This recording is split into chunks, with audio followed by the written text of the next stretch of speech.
përsëri sot mbështetet.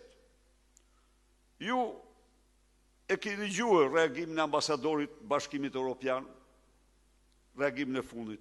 Unë do t'u them ju dhe shqiptarve se kundërshtitë e mia me këtë zotëri nuk sigurisht që kishin lidhje me ligjin që s'mund ta pranoj kurrë.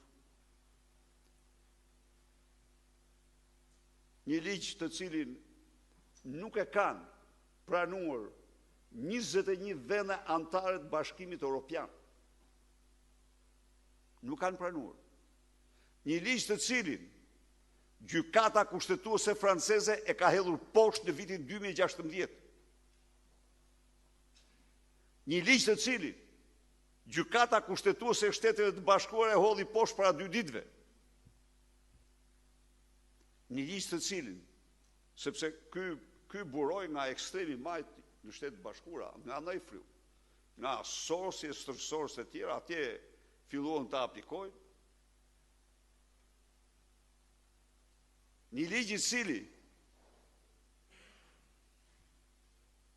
për të cilin gjykata europiane e të drejtës, e drejtësisë në Luksemburg ka shkruar se çështja e gjinisë është çështje e shteteve anëtare dhe jo nuk buron nga e drejta e bashkimit.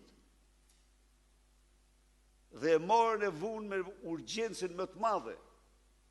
Por unë prapë pranoj se cili duhet marrë pikpamjet që ka dhe të mbrojë atë që mendon. Por me atë që u zbie dakord kurrë me te, është sepse ky zotëri spari u thot